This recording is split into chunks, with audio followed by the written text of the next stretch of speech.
Hey everyone, today I will be doing a demo of some digital guitar effects using my DIY DaisySeedProjects pedals. These are what they look like. I got 1, 2, and 3 of them. So all of these are the exact same pedal with some different artwork on the outside. The inside looks like this. It's powered by a DaisySeed chip that does all of the digital DSP work, and then this board on the back handles controls, audio input and output, and MIDI. I'll do the demo first. On this pedal, I'll be running a looper effect, so I'll do a short guitar loop, and then I can use these other pedals to play a granular delay and a regular delay with some interesting things like reverse and octave and a few other tricks on it. After the demo, I will do a code dive into each one of these digital effects. Nothing too deep, but just a brief overview of the C++ files that are used to run these effects.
Now that you've heard what these effects sound like, we are going to jump into the code. So this open source project is on github.com under DaisySeedProjects by the user BK Shepherd. And I've contributed a few effects. There's a bunch of contributors that have added new things, so it's really a collaborative project. So you go to this site, you can get the code by using a tool called Git, G-I-T, or you can download a zip file of the code, which I have already got. And if you open up the DaisySeedProjects file and then drill down into software, guitar pedal, that is all the code that is running on this pedal. And it has more than 20 different effects running on it, including our looper, granular delay, and in our delay effect. So now I'm going to open these files in an IDE that I like to use, VS Code, and I've made the font big. Hopefully you can see that. And I've drilled down into the effects modules. So each effect running on this pedal has its own module, and it's built into a really well-designed framework that uses this pedal to run multiple effects. So I think each of these effects, the looper, the granular delay, and the multi-delay effect, these are all unique to digital effects. So people talk about analog versus digital. Well, there are some things that you just can't really do with analog. You can do analog delay, but the way I'm using it, it's easier to do it in the digital realm. All of these effects are written in the C++ programming language, which is a low-level language suitable for audio effects. All right, so first let's talk about our looper. I think that one is the easiest of the three to understand.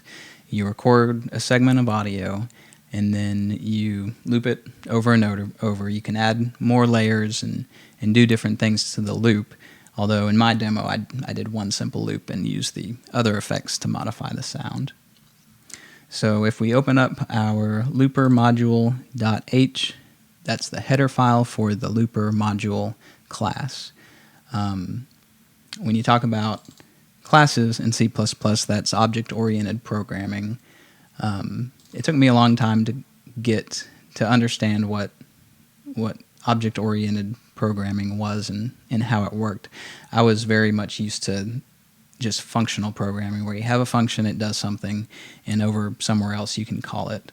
Whereas with object-oriented programming, you have class objects, and so you instantiate a class that does something, and it has methods or functions that are associated with that class, and also you have variables.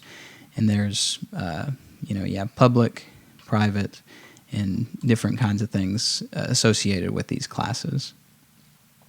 So in our main, the main function that runs all these effects, it would create a looper module instantiation and use that anytime you're scrolling to the looper effect.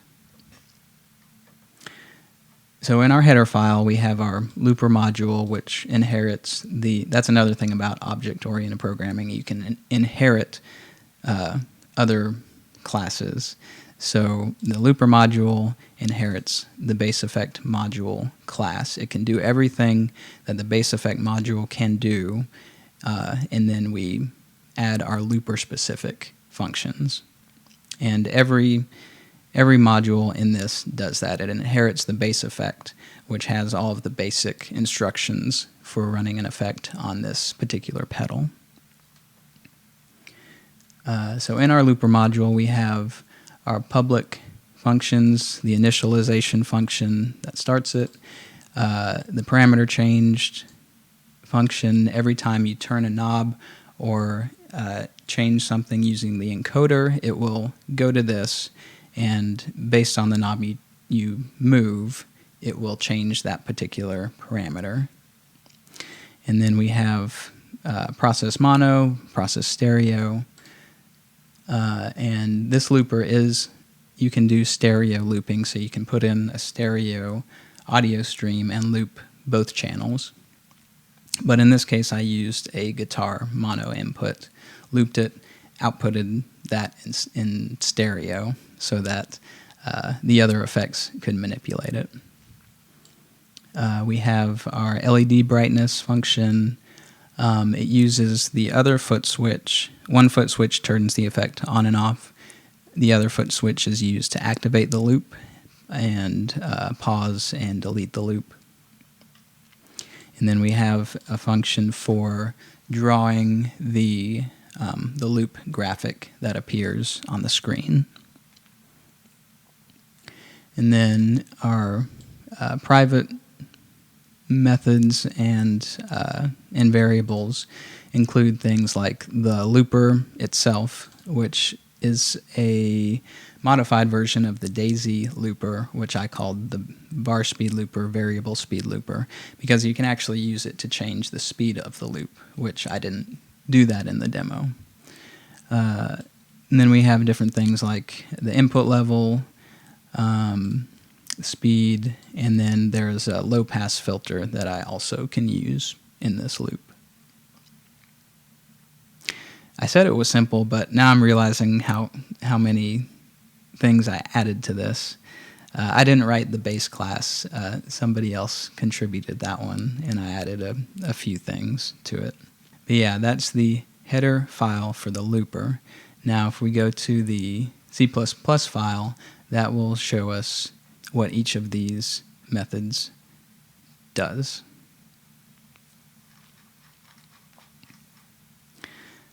So of course at the top we include the header file, and we include the audio utilities. I don't remember exactly what it uses from that. So in our looper we define a buffer size, which is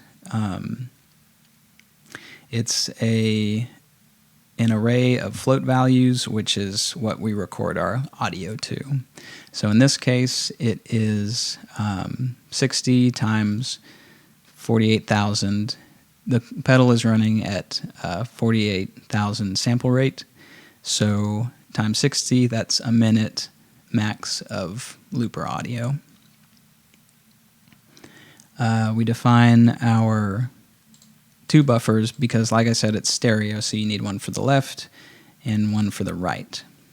So this is recording to the SDRAM chip, which is dynamic memory. Once you shut off the pedal, it's erased. So when you turn it on and record new things to it, that's what it's writing to. And on the DaisySeed, you have 64 megabytes of SDRAM, which is plenty for a looper. I think that's at 48,000 sample rate. That's about 10 minutes of audio, so we're not using the most of what we could do. We define this, defines the words that come up on the screen when you turn some of the knobs, type of loop, and when you're changing the speed of the loop, you can do it in stepped increments or smooth, like a tape reel. This next section defines each of our parameters, things like input level, loop level, the mode, which is each of these loop modes. We have our speed mode when using the variable speed, the actual speed itself, which I can do from reverse 3 times speed up to forward 3 times speed. That's what this min and max value says. We have our low-pass filter. I found that adding a low-pass filter helps when you're slowing down the audio to really slow rates to reduce some of the aliasing. And then you can change the output from mono in, stereo out as a true and false thing. Then we have our default constructor, which is called when we create the looper module. Destructor. This is the code that runs when it starts. It initializes the base effect, initializes the loopers, sets the mode, and starts the low-pass filters. That's what those are. This might take a while if I go at this speed. All right, so now we have our functions that are called when we interact with the effect, like when we set the loop mode, when a parameter is changed, which I guess that's the only thing it goes to. So when I turn the knob, that is, let's see, the third knob, because it starts at 0.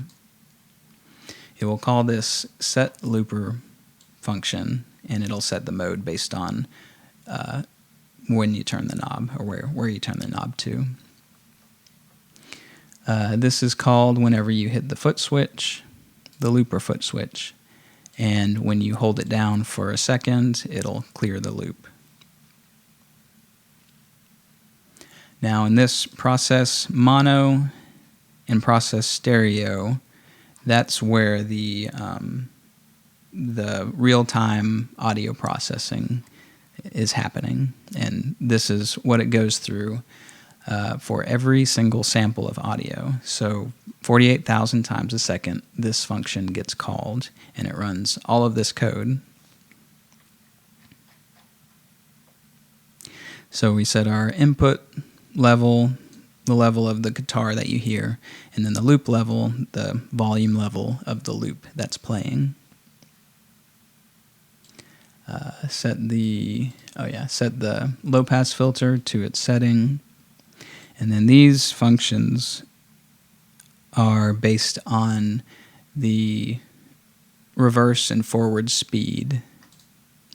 So it will set the playback speed of the loop, which in the demo, like I said, I just used normal 1 times forward speed. And then we have some code specific to the stereo processing.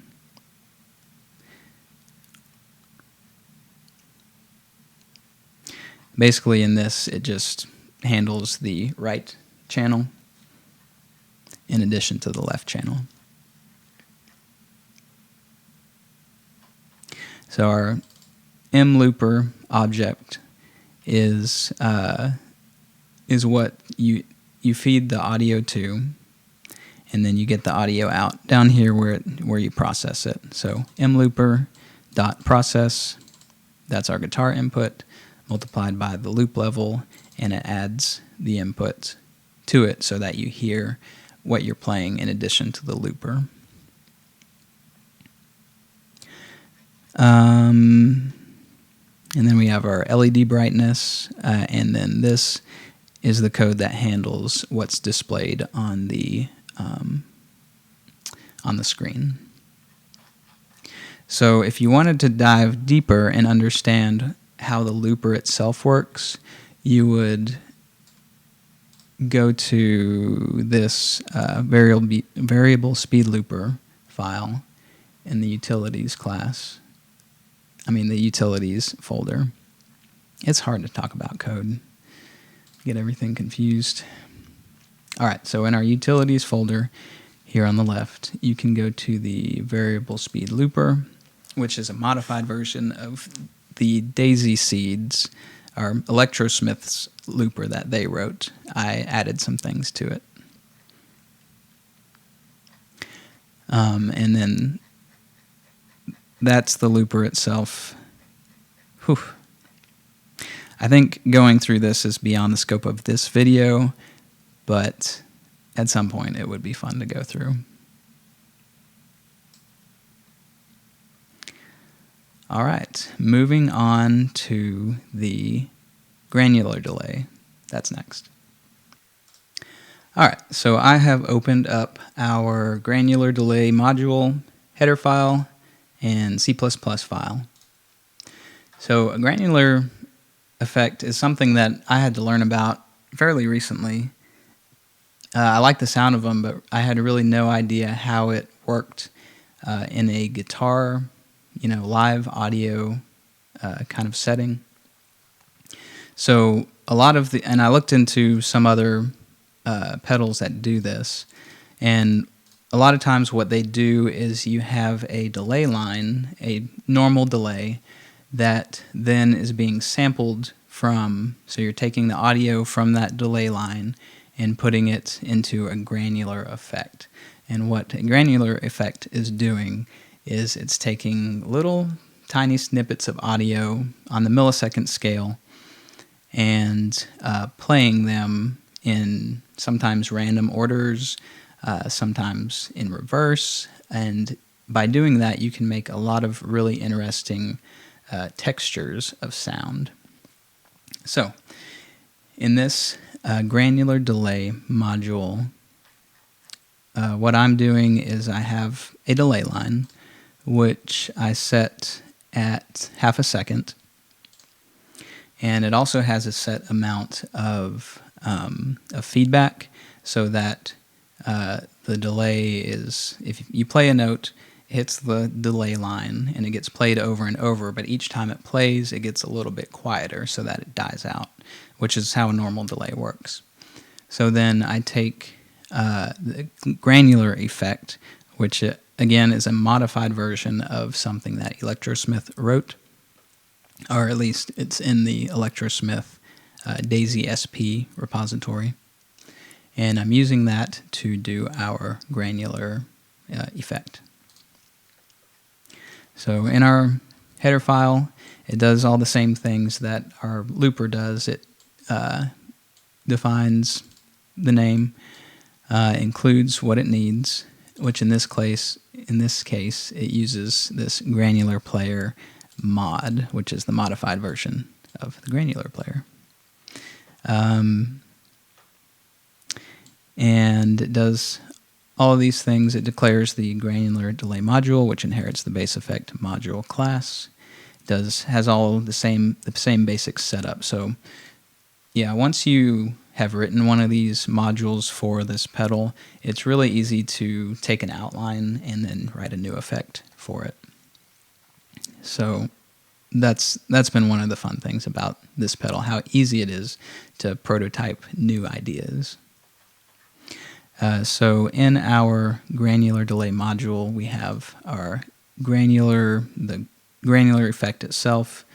Oh, it uses a looper actually. Okay, that's right. So when I wrote the delay, I'm actually using the looper class with a set amount of decay on it. And then you have some float variables, which is a decimal point number, different things that are used for the settings of the granular effect. It also has the ability to use the other foot switch to hold the delay, so it stops the delay line from decaying, and it just uses that to sort of freeze the sound that you have, and then you can play around with the granular effect to do different sounds. So before I go back into the C++ file, let's open up this granular player mod.h, which is referenced in the utilities folder. So I'll open that up, and granular player mod. So this has a header file and a C++ file associated with it.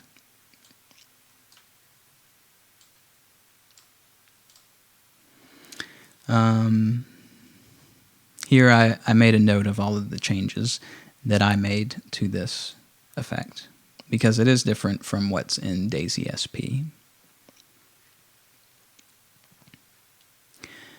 These are all the functions that you can do. It can do a lot of different things. You can change the speed of the overall playback. You can change the pitch independently of the speed, which is pretty neat. It's also, I added stereo capability to it, so each grain that plays is at a different random spot in the stereo field, which is really cool when you listen to the effect through headphones.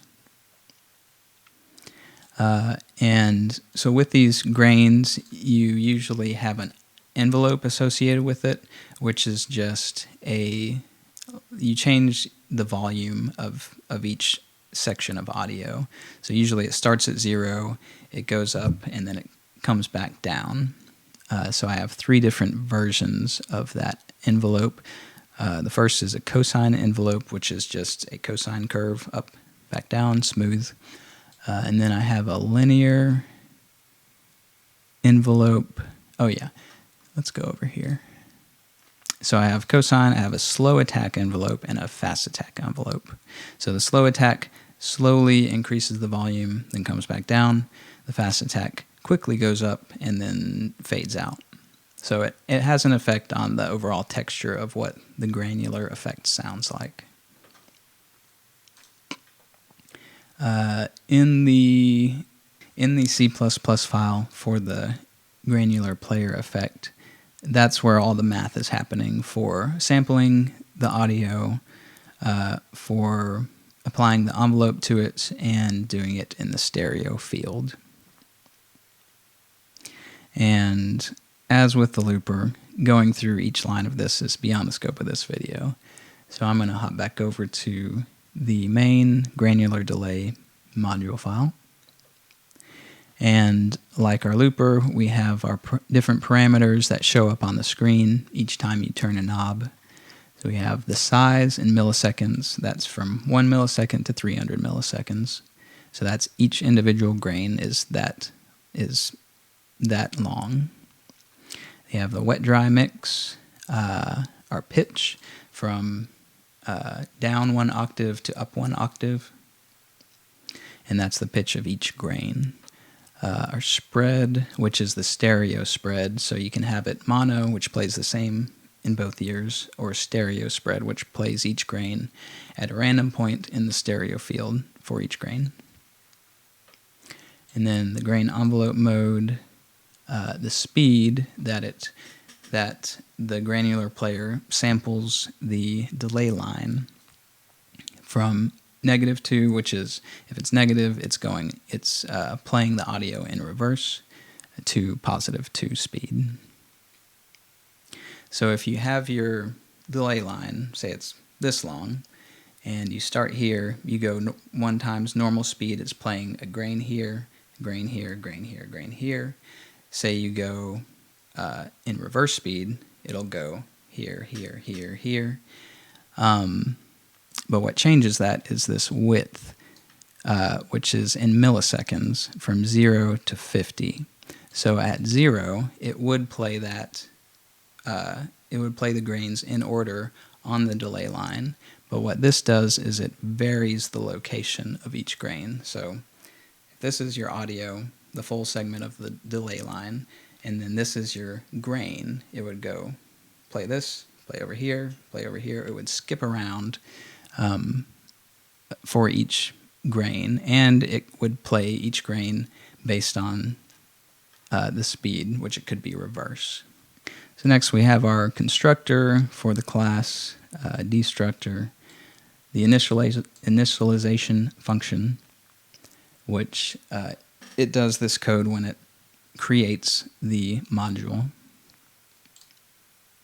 So a lot of times with these audio effects, you want to tell the effect what sample rate you're running at if the effect is dependent on the sample rate, which in a lot of cases it is. Our parameter changed function, each time you turn a knob, it calls this function. Based on which knob you turn, which is this parameter ID, it runs that bit of code. And this is just a big, if you turn this knob, do this, which for this one, it doesn't do anything. It's all handled somewhere else. But say you turn this one, which is the third knob, which changes the pitch, it will change this pitch variable, which it then uses in the processing function. If you hold the alternate foot switch, or if you press it, then it holds the sound. And then our process mono and process stereo, which I have it written to just do the mono. So I think yeah, that's right. Because of the way I do the spread, I always have it going in stereo. So let's see. That's a hacky way to handle our looper. The first time it starts, it triggers the recording of the looper, and it just keeps on playing the looper over and over. And because I wanted a delay line, it puts decay on that loop. So let's see. If you're holding, if it's not held, then you process the input. So if it is in hold mode, it would skip this and not process new input to the effect. Down here is where it processes the granular effect itself, which it takes several of the knob settings as input. And then it uses this to get the left audio and the right audio into these variables, which it then multiplies by the overall volume, adds your input, and then puts that into the left audio and the right audio, which then the base class that we inherit knows to use these variables to put into the audio output, if that makes sense. And then our brightness LED. So now we'll move to the delay effect. So here is our delay module class files, the header and the C++. And again, these are built using modified versions of the DaisySP delay line class. Again, beyond the scope of this video to go into the specifics of delay lines, things like that. But I'll just show you an overview of how I'm using them to create this effect that I wrote. So much in coding is learning how you can use other code to build off of. Don't reinvent the wheel for something that's already been done before. And that's the great thing about open source. You can other people have shared code that can be used in maybe new ways, different ways, and you can do a lot of really interesting things with code that people have shared online, including myself. So this is our header file. Yes. So in the header, I included this delay reverse octave struct, which short for structure. This is a stereo delay.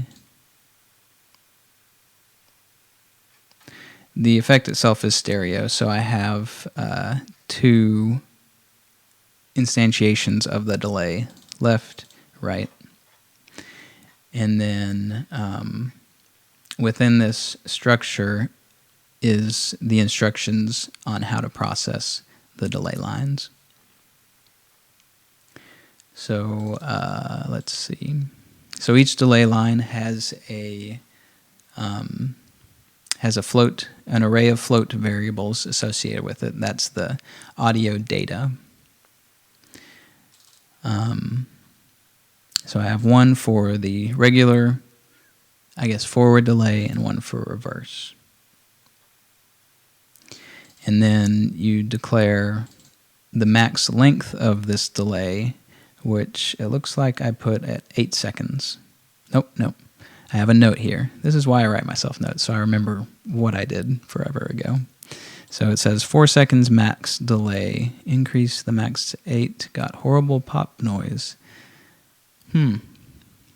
So maybe I can go back and look at why that was happening. So this is the delay reverse octave structure that the effect uses. I have a couple different modes like dotted eighth and triplet in the delays. I also have a mode called dual delay, and then I have my delay module, which inherits the bass effect module. All the functions, which are very similar to the other ones, with the exception of the set tempo. With the delay, you can use the left foot switch to set the tempo or the time of the delay. And the LED blinks associated with that time. Then we have all of our variables that are used to calculate our delay and how it plays back. So here in our main C++ file for the delay module, as with the other modules, we have some names that come up on the screen for the settings. Here is where I declare the delay lines themselves, which is just a length of audio data in the SD RAM for the DaisySeed that holds the audio data for our delay. Then I have our parameters, which in this one I put way too many. We have delay time, feedback, wet dry mix, the delay mode, which I think is the more interesting thing that this delay does. It can do forward, reverse octave, dual delay, which plays, I think, both forward and backwards, and dual octave, which plays octave and forward, I think. We have a low-pass filter that you can apply to the delay. When I was doing the octave effects for the delays, which each time the delay goes through, it basically raises it an octave, and it does that by increasing the speed by double. It doubles the speed each time, and that increases the octave one up each time it doubles the speed. Anyway, when that sound gets too high in pitch, it kind of has an unpleasant sound, so I put in a low-pass filter to kind of tame those high-pitch octave sounds. The spread, which is the left-right stereo spread, you can make it have a more stereo effect than just the straightforward delay. And then I have modulation applied to the effect. You can change the rate and the amount and the shape of the mod. And then I can also sync the mod to the delay time. So each repeat of the delay will modulate it in one pass. So here's where the default constructor, destructor, this calculates the rate that the LED blinks for the delay time. This is where we calculate the wet and dry mix. And then the initialization, where we initialize our delay lines. And a few other things like the oscillator for the modulation. And then a function, every time you turn a knob, it goes to this parameter changed, and based on which knob, it runs these bits of code to recalculate the effect, essentially. And then this is just for processing the modulation. Does a bit more than I remembered. And then here we have where it processes the audio, processes mono, and then process stereo. Then we can set the tempo here. Really, all it amounts to is a lot of math. You have your audio stream, which is, the audio buffer is an array of float values, and then you do math on the values and to get new values, and that's DSP, that's audio processing. And okay, so in our process mono, we're getting our parameter values, assigning it to a new variable, and then setting our delay based on those variables.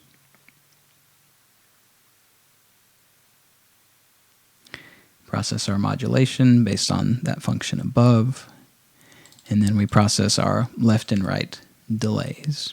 So we take our input audio, which that's that variable, processes it into the delay object, and then it spits out our output from the delay.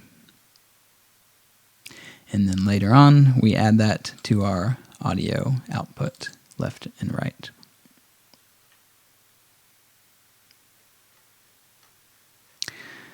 So I hope that gives you a brief overview of how some of these effects work. Maybe it seemed daunting, maybe it didn't. Maybe it has convinced you to dive more into this and learn a bit more for yourself. Because that's really what it's about. These open source guitar pedal projects is sharing knowledge so that other people can build even cooler stuff. So if you like to see more of these videos, let me know.